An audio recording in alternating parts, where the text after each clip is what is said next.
Doctor ortho Ayurvedic oil and capsule, अब दर्द भी घुटने टेकेगा।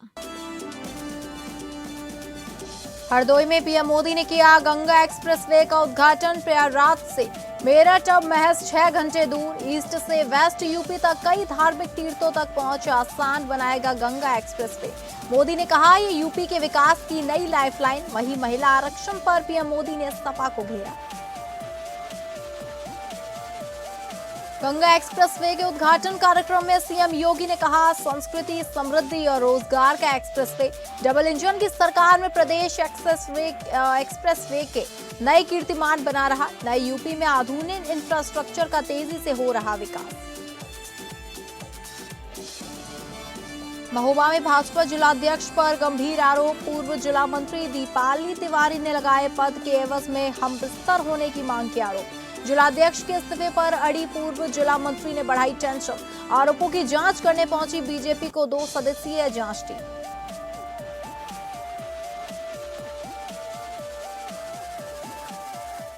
नमस्कार। बंगाल चुनाव के हिसाब किताब के साथ मैं हूं डॉक्टर प्रसून। बंगाल में रिकॉर्ड तोड़ मतदान होने की खबर आ रही है। सबके जहन में एक ही सवाल गूंज रहा है कि बंगाल में किसकी सरकार बन रही है। अभी पोस्ट एग्जिट पोल के रिजल्ट आने में समय है, लेकिन सट्टा बाजार के आंकड़ों को लेकर जो हलचल है वह काफ़ी दिलचस्प और कांटे की टक्कर की ओर इशारा कर रही है। हालांकि सट्टा बाजार के आंकड़े केवल अनुमानों और हवा के रुख पर आधारित होते हैं। इसका कोई वैज्ञानिक आधिकारिक मान्यता नहीं होती है। भारत में चुनाव पर सट्टा लगाना एक दंडनीय अपराध है। चुनाव के सटीक नतीजे 4 मई 2026 को ही साफ होंगे, लेकिन आपको बता दें कि 29 अप्रैल 2026 को दूसरे चरण के मतदान के बीच राजस्थान के प्रसिद्ध फलोदी सट्टा बाजार और अन्य वैश्विक सट्टा बाजार के अनुमान सामने आने लगे। फलोदी सट्टा बाजार को चुनावी भविष्यवाणियों के लिए काफ़ी सटीक माना जाता है। सट्टा बाजार ममता बनर्जी की पार्टी को 158 से 161 सीटें मिलने का अनुमान बता रहे हैं। यह बहुमत के जादुई आंकड़े से काफ़ी ऊपर है, लेकिन साल 2021 की तुलना में इसमें गिरावट देखी जा रही है। बीजेपी को 127 से 30 सीटें मिलने का भाव चल रहा है। बाजार का मानना है कि बीजेपी ने इस बार बहुत मजबूती से वापसी की है, खासकर उत्तर बंगाल और जंगल महल के इलाकों में। सट्टा बाजार में फिलहाल टीएमसी की सरकार बनने पर कम भाव यानी अधिक संभावना है, जबकि बीजेपी के लिए भाव थोड़ा ज़्यादा है, जिसका मतलब मुकाबला तो कड़ा है, लेकिन पड़ा टीएमसी यानी ममता बनर्जी की पार्टी का भारी है। हैरानी की बात यह है, जहां घरेलू सट्टा बाजार टीएमसी को आगे दिखा रहे हैं, वहीं अंतर्राष्ट्रीय प्रेडिक्शन मार्केट जैसे पॉली मार्केट के रुझान अलग हैं। पॉली मार्केट में बीजेपी की जीत की संभावना 57% के करीब दिखाई जा रही है। ममता बनर्जी की जीत की संभावना 43% के आसपास है। पॉली मार्केट में अंतर इसलिए दिख रहा है क्योंकि डिजिटल प्लेटफॉर्म अक्सर शहरी मध्यम वर्ग और सोशल मीडिया के सेंटीमेंट पर आधारित होते हैं। सट्टा बाजार के कुछ सट्टेबाज कुछ विशेष सीटों पर भी दांव लगा रहे हैं। भवानीपुर की बात करें तो यहाँ ममता बनर्जी और शुवेंदु अधिकारी के बीच हाई प्रोफाइल मुकाबला है। सट्टा बाजार में इस सीट पर जीत हार के भाव लगातार बदल रहे हैं, जो ममता बनर्जी की मुश्किलें भी बढ़ा रहे हैं। पहले चरण में हुई 93% से अधिक वोटिंग ने सट्टा बाजार को चौंका दिया। सट्टेबाजों के अनुसार इतनी भारी वोटिंग आमतौर पर सत्ता परिवर्तन का संकेत देती है, लेकिन चुनावी जानकारों की माने तो पश्चिम बंगाल के कैडर आधारित वोटिंग के कारण यह सत्ता पक्ष के लिए भी हो सकता है। सट्टा बाजार के अनुमान अक्सर चुनावी माहौल की संवेदनशीलता को दर्शाते हैं। हालांकि ये आधिकारिक नहीं होते, ना ही इनकी सटीकता की कोई गारंटी होती है। सट्टा बाजार के बुकीज का मानना है कि उत्तर बंगाल में बीजेपी मजबूत है, जबकि दक्षिण बंगाल जो टीएमसी का गढ़ है, इस बार कड़ा मुकाबला है। यहाँ की 142 सीटों पर वोटिंग हो रही है, जहां हार जीत का फैसला होना इन्हीं सीटों के जरिए तय होगा।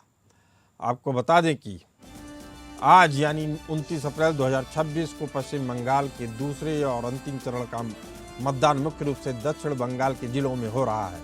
दक्षिण बंगाल की कई हाई प्रोफाइल सीटों पर आज दिग्गज नेताओं की साख दांव पर है। दूसरे चरण में जिन सीटों पर आज वोट डाले जा रहे हैं उसमें कोलकाता, उत्तर और दक्षिण 24 परगना, हावड़ा, हुगली और पूर्व मेदिनीपुर जैसे महत्वपूर्ण जिले शामिल हैं। दक्षिण बंगाल के ये इलाके राजनीतिक रूप से काफ़ी संवेदनशील और निर्णायक माने जाते हैं। उत्तर बंगाल के जिलों जैसे दार्जिलिंग, काम्पलोंग, जलपाईगुड़ी, अलीपुरद्वार, कूच बिहार में मतदान की प्रक्रिया पहले चरण में ही संपन्न हो चुकी है। आज दूसरे चरण में हो रहे राज्य की सभी 294 सीटों पर मतदान की प्रक्रिया पूरी हो जाएगी। राजनीतिक विषाद की बात करें तो सट्टा बाजार फिलहाल हंग असेंबली या टीएमसी की सांस रोक देने वाली जीत की ओर इशारा कर रहा है। पहले चरण में 92% से अधिक वोटिंग ने सट्टा बाजार के समीकरणों को थोड़ा उलझा दिया है। बुकीज इसे परिवर्तन की लहर और मजबूत जनादेश दोनों के रूप में देख रहे हैं। अधिकांश सट्टा बाजारों में टीएमसी और बीजेपी के बीच नेक टू नेक मुकाबला बताया जा रहा है। 2021 की तुलना में इस बार बीजेपी के भाव में सुधार देखा गया है, जो एक कड़ी चुनौती का संकेत है। एक बड़ा सवाल यह भी है कि सट्टा बाजार के आकलन लोकसभा चुनाव 2024 और बंगाल विधानसभा चुनाव 2021 में कितने सटीक निकले।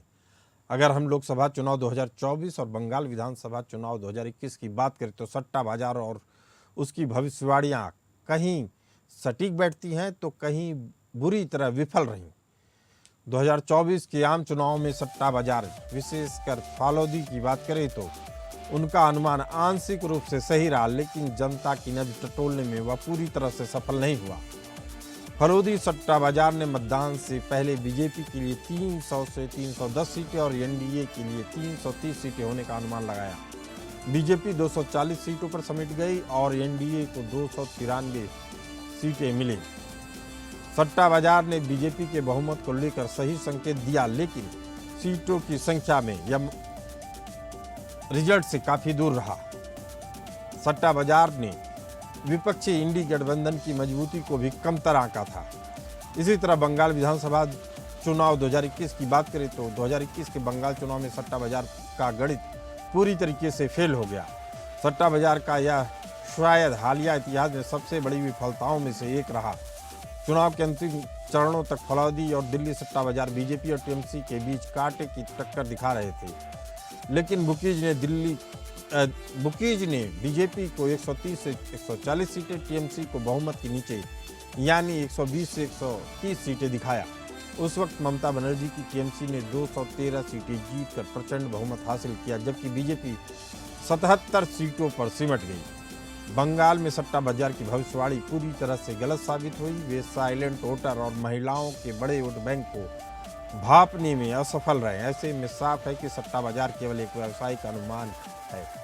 बंगाल के पिछले अनुभव को देखते हुए यह कहना बेहद अहम होगा कि इन आंकड़ों को अंतिम सत्य मानना जोखिम भरा हो सकता है।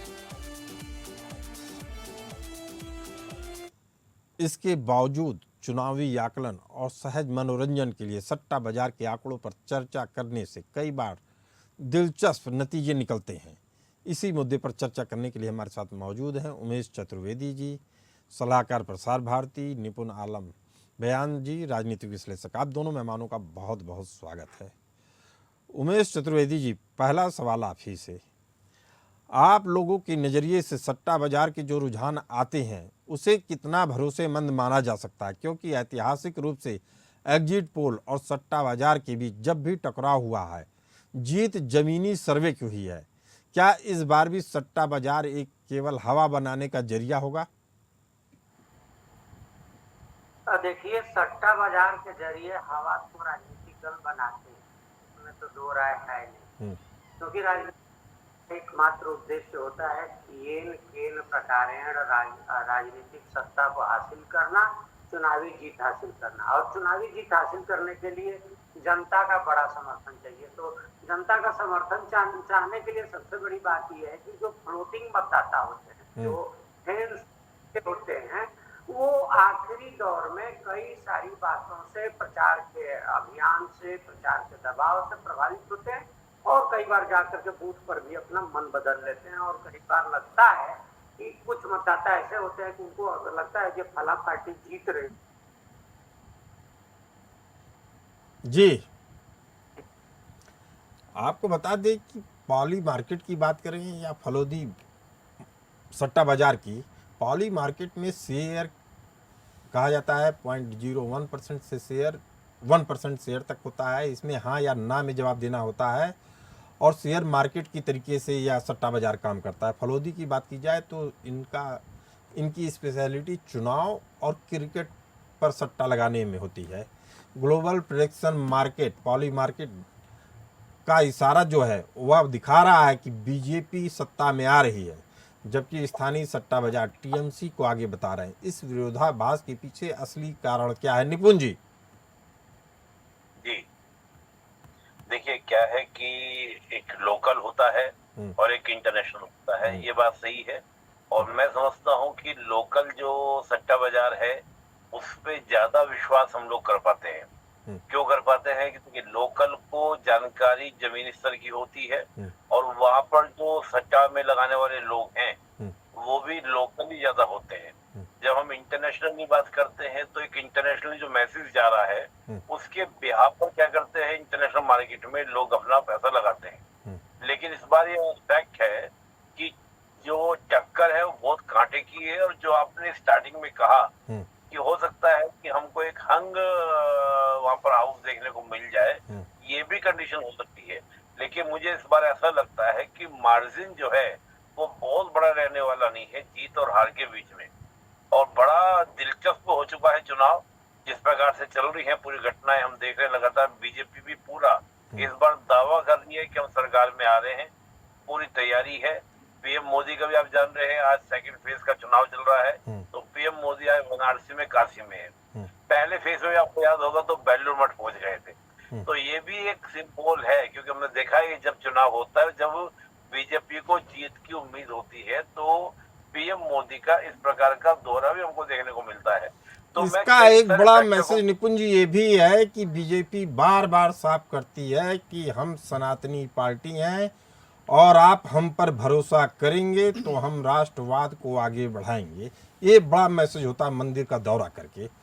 हमारे साथ उमेश चतुर्वेदी जी। उमेश चतुर्वेदी जी, जिस तरीके से निपुण जी बता रहे हैं, क्या बंगाल एक बार फिर हंग असेंबली की ओर बढ़ रहा है या स्पष्ट बहुमत की गुंजाइश अभी भी है? उमेश चतुर्वेदी जी। मुझे तो ऐसा लग रहा है कि स्पष्ट बहुमत की गुंजाइश है। इसकी वजह ये है कि जो मतदान का प्रतिशत है वो पहले बहुत बढ़ा हुआ है। और जब मतदाता से भाग लेता है वोटिंग में तो निश्चित मतलब स्पष्ट वो जनादेश देने की कोशिश करता है। मुझे ऐसा नहीं लगता कि हंग असेंबली आने जा रही है। ठीक है कि चुनाव कांटे का हो रहा है और होता क्या है कि हम सब लोग अपने अपने से, अपने अपने चश्मे से, अपने अपने वैचारिक जो धारणाएं होती हैं उन धारणाओं से अपने अपने हिसाब से अंदाज लगाते हैं। लेकिन कई बार क्या होता है कि हमारी धारणाएं जमीन के जो असल मुद्दे होते हैं, असल नतीजे होते हैं, उससे कहीं दूर होती है। लेकिन हाल के दिनों में देखेंगे, लोकसभा चुनाव को छोड़ दें तो आप देखेंगे कि जनता कहीं भी जब वोट दे रही है, कहीं भी मत डाल रही है तो स्पष्ट बहुमत दे रही है। अब जस्ट आप देख सकते हैं किसी भी राज्य में जो चुनाव है, बिहार का चुनाव देख लीजिए, साफ बहुमत दिया है गठबंधन को। इसी तरह से आप अभी गुजरात के असेंबली चुनाव को देख लीजिए।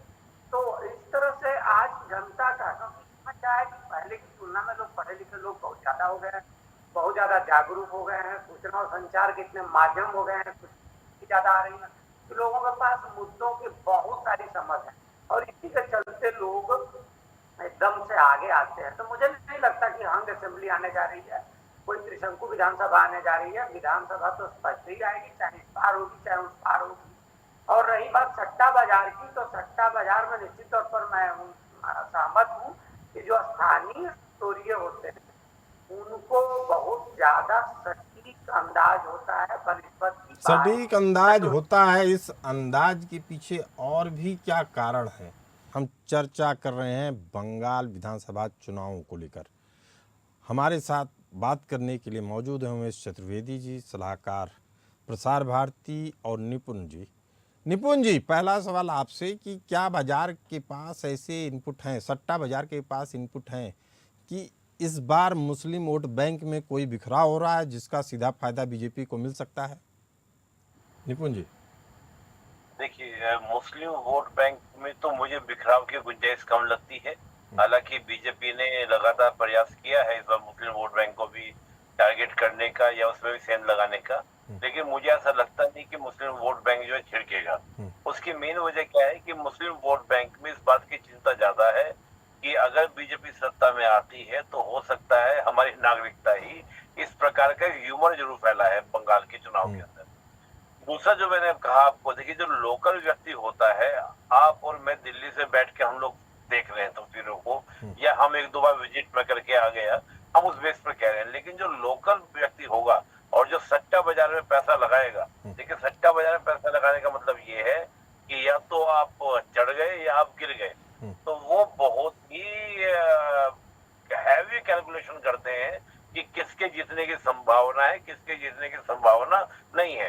हालांकि देखिए सट्टा बाजार एक अनौपचारिक है, इनलीगल है, कोई लीगल तो उसका कुछ होता नहीं है, लेकिन मैं ये कहूंगा कि फिर भी उनको एक बेसिक इंफॉर्मेशन ग्राउंड लेवल की होती है। और दूसरी बात जो मैंने कहा कि टक्कर इस बार कांटे की है, तभी हम देख रहे हैं कि इस प्रकार का दोनों ही पार्टी को लेकर वहां पोकी स्थिति है। लेकिन आप जिसने भी देखिएगा, कोई भी ये नहीं बोल रहा है कि एकदम क्लियर विक्ट्री से जीतने वाली कोई पार्टी है। सब लोग ये बोल रहे हैं कि बहुत माइनर से अंतर से या तो बीजेपी आएगी या टीएमसी आएगी। तो मैं मानता हूं कि इस ऐसे में बिल्कुल निर्धारित करना बड़ा मुश्किल हो जाता है। तो लोकल वालों भरोसा अच्छे से हमको करना चाहिए, मैं ये मान के चल रहा हूँ। लेकिन ऐसा नहीं है कि लोकल भी, देखिए कई बार क्या होता है कि व्यक्ति, इसको लोग बोलते हैं साइलेंट वोटर, एक वर्ड में यूज करते हैं silent voter. Silent voter public में कुछ और मैसेज देते हैं और रियलिटी में बटन जाके कहीं और दबा के आते हैं, तो वो भी बहुत सारा मायने करता है। तो मुझे लगता है ये कि बेहद अहम बात आप कह रहे हैं कि साइलेंट वोटर। उमेश चतुर्वेदी जी, क्या चुनाव के दौरान जो छुटपुट हिंसा हुई, आरजीकर वाला कांड हुआ, उसके अलावा भी जिस तरीके महिलाओं की सुरक्षा बार बार सामने आई कि जिस तरीके की उनको सुरक्षा मिलनी चाहिए उस तरीके की सुरक्षा बंगाल में ममता सरकार नहीं उपलब्ध करवा पा रही है, इस बीच भारी संख्या में सुरक्षा बलों की तैनाती ने वोटिंग पैटर्न को बदला है, प्रभावित किया है? जी देखिए, इसमें तो दो राय नहीं है। जो लोग बंगाल में रहे, आप जानते हैं पूरा में, क्योंकि भारत की राजधानी रही है कलकत्ता, औद्योगिक क्षेत्र है, तो बंगाल में रहने और पलायन करने वाले लोगों की उत्तर भारत में तो लगभग हर गांव का हिस्सा रहता था। तो अब से अगर आप बात करेंगे तो आपको पता है कि शासन की शुरुआत होती है तो एक खास तरह की चुनावी रिगिंग की प्रक्रिया विकसित, और वो देखते देखते धीरे धीरे वो आपराधिक ढंग से एक खास पार्टी के लिए हुआ। पहले सीपीएम के लिए होता था और उसकी अगुवाई वाले गठबंधन के लिए। बाद में जब ममता बनर्जी ने सिंदूर और नंदीग्राम के आंदोलन के बाद अपनी साख बढ़ाई, तो जब जीत मिली तो जो उस तरह के जो लोग थे काम करने वाले, वो इनकी ओर आ गए। पहली हो रहा है खासतौर पर 1977 के चुनावों के बाद कि इतनी कड़ाई के साथ केंद्रीय सुरक्षा बलों की देखरेख में चुनाव हो रहा है। प्रसून जी, आप 2005 का जो दूसरा चुनाव था, 2005 में बिहार विधानसभा के 2 चुनाव हुए थे। पहले चुनाव में जो मार्च अप्रैल में हुआ था, उसमें विधानसभा की जो किसी को स्पष्ट बहुमत नहीं मिला था, फिर अक्टूबर में चुनाव हुए थे। चुनाव को कराने में तब चुनाव आयोग के सलाहकार होते थे केजे राव, आंध्र प्रदेश के अधिकारी थे, रहने वाले आंध्र प्रदेश थे। उन्होंने जिस तरह से फोर्स डिप्लॉयमेंट किया पंजाब और तमिलनाडु पुलिस की देखरेख में या केंद्रीय बलों की देखरेख में बिहार का चुनाव कराया, बिहार की पुलिस पर उन्हें भरोसा नहीं था। वो बहुत ज्यादा राजनीतिक रूप से एक खास पार्टी के लिए वो प्रतिबद्ध मानी जाती थी, राजनीतिक। ऐसा ही दृश्य इस बार पश्चिम बंगाल में दिख रहा है, और आप देखेंगे कि कॉन्फ्लिक्ट भी हुआ है केंद्रीय बलों के बीच में और जो पश्चिम बंगाल की या कोलकाता की अपनी पुलिस है उसको लेकर के।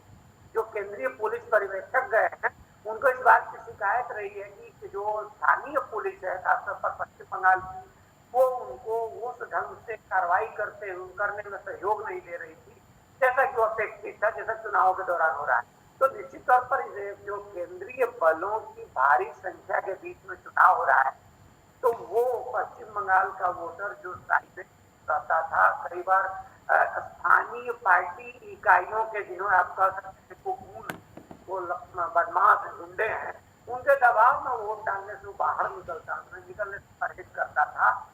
वो शायद इस बार ज्यादा निर्भय होकर के वोट डाल रहा है और इसका असर तो चुनाव नतीजों पर जरूर पड़े। प्रसून जी, चलिए, अब एक सवाल ये भी उठता है कि क्या इस तरह की योजनाओं, इस तरह के डिप्लॉयमेंट के कारण असर हो रहा है, भारी संख्या में मतदान दिख रहा है, या मोदी की गारंटी या ममता बनर्जी की लक्ष्मी भंडार जैसे कल्याणकारी योजनाएं इस मतदान को बढ़ा रही हैं? निपुण जी, देखिए, जब अगर हम बंगाल की बात करें तो बंगाल का चुनाव कैडर बेस्ड चुनाव रहा है। जो हम देखते हैं कि हमें इनको देना है तो देना है, चाहे वो पहले लेफ्टिस्ट का गढ़ वो रहा या फिर ममता बनर्जी का गढ़ बना। ऐसे में जब एक गुट आपका बहुत ज्यादा मजबूत होकर फाइट करता है तो दूसरा गुट भी उतना ही ज्यादा मजबूती से फाइट करता है। तो मुझे लगता है कि इस बार दोनों ही ओर से बढ़ चढ़कर चुनाव में हिस्सा लिया गया, क्योंकि डू एंड डाई की सिचुएशन में बीजेपी लड़ी। और यही बात आप टीएमसी को देखो तो टीएमसी भी बिल्कुल मान के चल रही है, अगर इस बार हार गए तो फिर कई सालों के लिए हम बाहर हो जाएंगे सत्ता से। तो वो भी डू एंड डाई के सिचुएशन में आके फाइट कर रहे हैं। तो मुझे ऐसा लगता है इस वजह से चुनाव का प्रतिशत इस बार काफी बड़ा है। और ये तो बड़ा इंटरेस्टिंग बात ये है कि भारत में अब ये बहुत अच्छी बात आ रही है कि हमारे वोटिंग प्रतिशत, पहले उदासीनता जो देखी जाती थी वोटर में, वो अब खत्म हो रही है। अभी बिहार का चुनाव हुआ था और आपने देखा होगा कि किस तरह से वहां वोटिंग प्रतिशत, और खासतौर से महिलाओं को लेकर आपने देखा होगा कि महिलाओं का जो वोटिंग प्रतिशत वो बहुत अच्छा था। तो यही बात में जो दोहराव दिख रहा है बंगाल में, अंदर बिहार से सटा हुआ बंगाल है, तो ये इम्पैक्ट आपको बंगाल में भी देखने को मिलेगा। तो मुझे इसका बेसिक रीजन ये मैं कहूँ कि वोटिंग प्रतिशत ज्यादा है। पॉली मार्केट का भी जो पॉली मार्केट है सट्टा बाजार में, उसका भी एक आकलन है ज्यादा मतदान के पीछे। उसका पीछे ये मतदान है, पहले मुस्लिम मतदाता डर की वोट करता था कि अगर उसकी सरकार नहीं बनी या उसके सपोर्टर वाली सरकार नहीं बनी तो उसका अस्तित्व खतरे में आ जाएगा। कुछ इसी तरह की भावना अब हिंदुओं में घर कर रही है कि अगर हमने वोट नहीं किया, हमारे खिलाफ वाली सरकार आ गई तो हमारे अस्तित्व पे संकट आ जाएगा। उमेश चतुर्वेदी जी, यह जो दिमाग में इस तरह की भावना घर करती है, असल में इसका असर क्या मतदान पर पड़ता है? क्या इस तरह की भावना घर कर रही है? जी देखिए, मतदान पर तो असर पड़ता ही और भावनाओं सहित मतदान नतीजा होता है, और आज के दौर में तो और कहीं ज्यादा हो रहा है। दूसरी इस बात से इनकार नहीं किया जा सकता कि पश्चिम बंगाल में जिस तरह से भारतीय जनता पार्टी करो या मरो की स्थिति में, कुछ उसी तरह से भी या उनकी पार्टी भी करो और या मरो की, तो इससे बंगाल में वर्टिकल डिवीजन मतलब सीधा बंटवारा हुआ है, या तो ममता को वोट देना है या भारतीय जनता पार्टी को, जैसा कि अभी लग रहा है हम लोगों को। हालांकि असल चीजें तो चुनाव नतीजों के बाद भी पता चल पाएगी कि जो हुमायूं कबीर की पार्टी है उसने कितना वोट काटा था, पार्टी है उन्होंने कितना वोट लिया। कांग्रेस भी क्षेत्रों में खड़ा होने की कोशिश कर रही है, सीपीएम भी अपने को दिखाने की कोशिश कर रहा है, तो अपने जो अतीत का गर्मीला क्षण रहा है उसको मुझे ऐसा लगता है कि निश्चित तौर पर जो डर है, और आप ये देखते बिल्कुल कांग्रेस की ओर से ये बात भी खासतौर पर बहुसंख्यक वोटरों जिन्हें हम हिंदू वोट कह सकते हैं कि आप सुरक्षित तभी है जब हम हैं। मतलब एक तरह से वो मतलब अगर राजनीतिक दल भरोसा दिला देते हैं जब तक हम हैं तब तक आप सुरक्षित हैं, अगर हमें नहीं चुना गया तो आपकी सुरक्षा खतरे में है। यह देश की एकता के लिए भी बड़ा संकट है। लेकिन तुष्टीकरण की नीति आज देश को कहां से कहां पहुंचा दी है, हम सबके सामने इसका नतीजा दिख रहा है। इस चर्चा में आप दोनों मेहमान आए, आप दोनों का बहुत बहुत धन्यवाद। आपको बता दें कि सट्टा बाजार के आंकड़ों को महज एक ट्रेंड के रूप में देखना चाहिए, लेकिन यह भी याद रखना चाहिए कि लोकतंत्र का अंतिम फैसला ईवीएम से निकलता है और किसी चीज़ से नहीं। आप इस चर्चा में बने रहें। आप लोगों का बहुत बहुत धन्यवाद। नमस्कार।